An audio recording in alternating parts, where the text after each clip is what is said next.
Hey everybody, Gary here with Pow Music, and in this video we're going to find out if the material that a bridge is made out of affects the tone. So you're all probably used to guitar lessons on this channel, but when I'm not playing guitar or giving lessons, I am tinkering endlessly on my project guitars. So here I have a parts caster. It's basically a Mexican jazzmaster body, classic player with a USA pickup here, Seymour Duncan P90 and a humbucker casing, Warmoth neck, locking tuners, and this has been through like 5 iterations. But the main thing that I'm always tinkering with is the bridge on jazzmaster style guitars. So I've had Mastery, I've had Stay Trem, I've had the stock one, I've had a Mustang bridge, modified Mustang by Warmoth, and now I've got a handful of Halon Guitar Parts super premium bridges. They're sort of similar to the Mastery design. They're kind of like, to me, a hybrid between the Mastery and the stock design. What didn't work out with the Warmoth is that the strings would hit the intonation screws. So that didn't work out for me at all. I was having strings hitting the intonation screws. The Mastery did not stay in tune for me. I also like it floating, and the Mastery is a fixed design.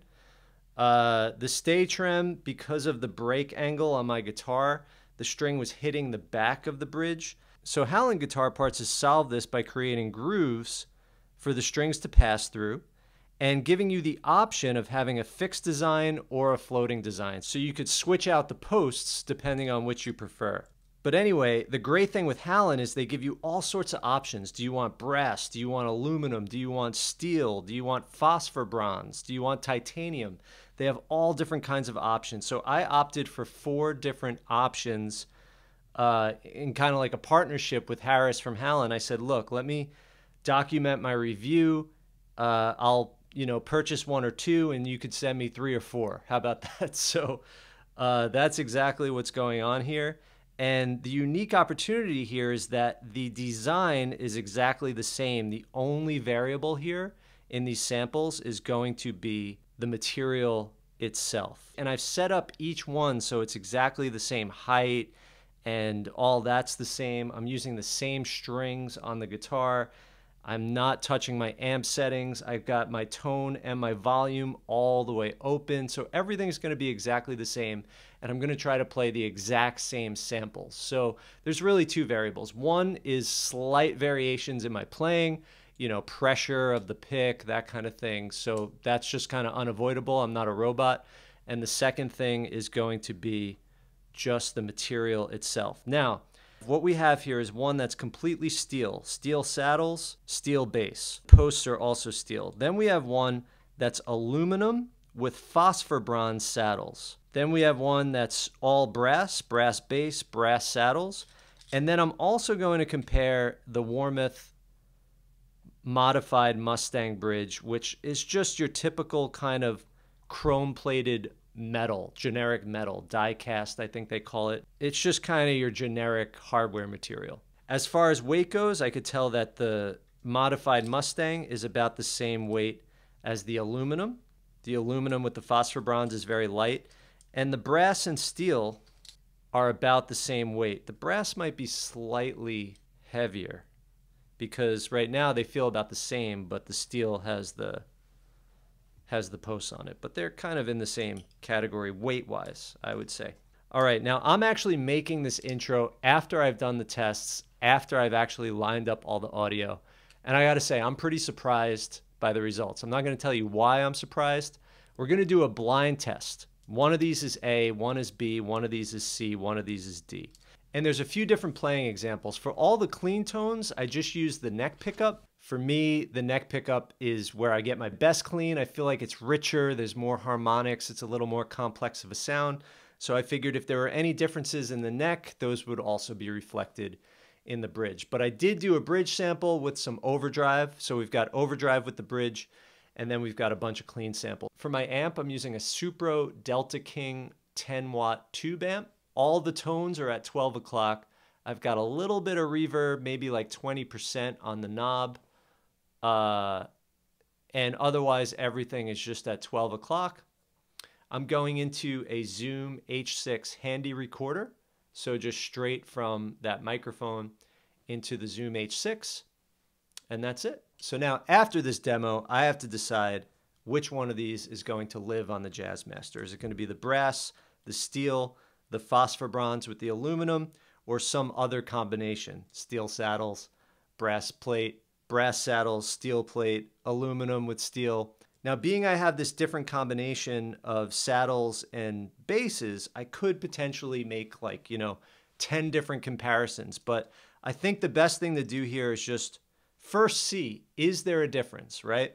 We have you're going to hear the overall sound of the brass, the overall sound of the steel, and then this one kind of innovative one, which is aluminum with phosphor bronze. Then from there, if you decide, wow, I did like the sound of the brass better, I did like the steel, or I did like that phosphor bronze, then from there, I wish you the best experimenting with custom combinations of these materials. But this is how they were sent to me, and so this is how I'm going to keep them for the demo. I definitely recommend you wear headphones just to hear any variety that's going on. So after you listen to these, I really want to know what you think. Did you think one sounded better or worse than another? Did you think they sounded different? Did they sound identical? Was there something I did or didn't do in this video that worked or didn't work? Leave a comment and let me know. After all the samples, we'll come back here and talk about the results. All right, enjoy.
Okay, so what did we discover? Oops, I almost forgot to tell you which was which. So A was brass, the first one. B was the phosphor bronze with aluminum. C, the third one, was steel. And D was the die-cast or chrome-plated mystery metal. To be honest with you, what I learned most through this process is that the way you play the guitar is going to have a much bigger effect on the tone than anything else. Because when I had slight variations in my playing, I feel like a lot of times that is what I was judging, not the small nuances in the tone itself. Overall, I feel like the tone was near identical. I did feel like, for instance, that the die-cast one or the modified Mustang might not have had as much liveliness per se as some of the others. I also noticed that the phosphor bronze for some reason was louder on the strumming, but I might have been louder on the strumming. I have to listen back a few times. I've only really listened back once after lining them up. But my first impression was, wow, they almost sound identical. So I'm going to go back and listen again.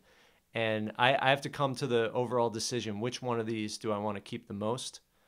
I know that live, I had a moment, while I was recording the video, I had a moment with the brass that I really liked. I was like, ooh, I really like the way that those overtones sound. The other thing is, to me, I'm a sucker for a really good low E string. I like when the notes, the lowest notes of the guitar sound really clear. And I was hearing that the steel had both low end and high end clarity on my low E string. Again, could have been just the way my pick hit that string. You know, that's probably more the variable than anything else. I don't know. So that made me like steel. But then there was something about brass where as I was playing it, I felt a certain resonance that I really liked. Could have just been that moment. I could have been more present in that moment. It could have been psychological. And here I'm just punching in to say, listening back, I hear that the phosphor bronze had a certain presence and clarity and lack of muddiness that you could hear really clearly here, for example, going from brass to phosphor bronze.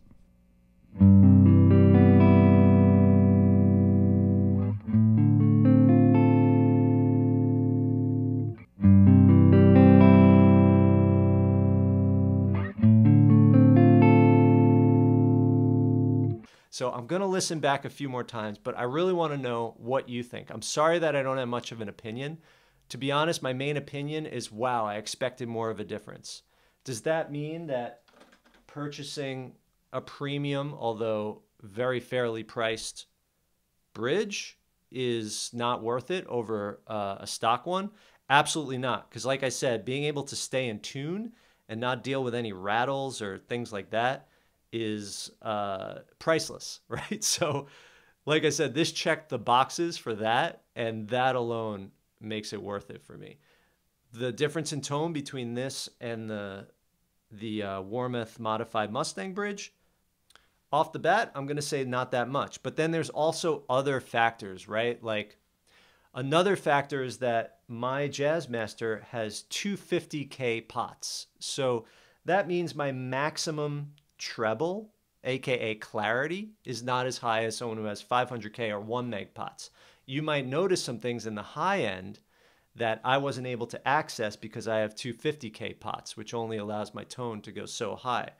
I generally prefer a warmer tone, especially on the Jazzmaster. The other thing is I redid this demo 3 times. The second time I did it, I used a Tortex pick. Tortex is great for live because you feel like you're never going to drop it. But I find for recording, there's more pick noise and there's inconsistency.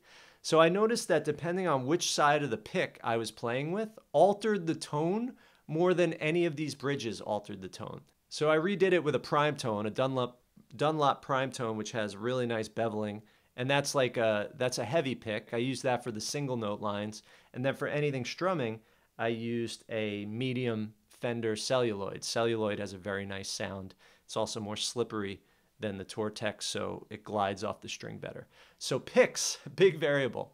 All right, everybody, I hope you enjoyed that video. Again, leave me a comment. Let me know what you think. Let me know if you preferred one bridge over the other. Let me know how this may or may not influence your decisions in your quest for the perfect tone. So I also want to give a big thank you to Harris at Halon Guitar Parts. Such a gentleman, nice guy. We've had some great discussions on Facebook Messenger.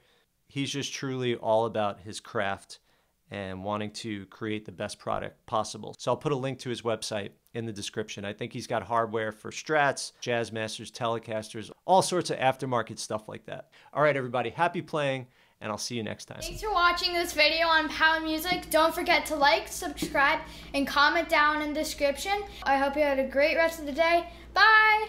Thank you. See you guys next time. Thanks for watching, everybody. I just want to take a quick moment to thank the following upper tier Power Music patrons: Jake Martin, Jeff Bellestein, Blake Patsy, Scott Lee, Randy Wallingford, Lemuel Faustin, Donald James Grass, Noah Brand, Steve Pisano, Trampus Thompson, Andrew Vogel, John Cushman, Chris Watts, Arwin Guzen, Derek Mickle, Sean Ellis, Joseph McCarthy, and Don Stringham. Thank you guys so much for your ongoing support. Thank you to all the Power Music patrons. Happy playing, and I'll see you guys next time.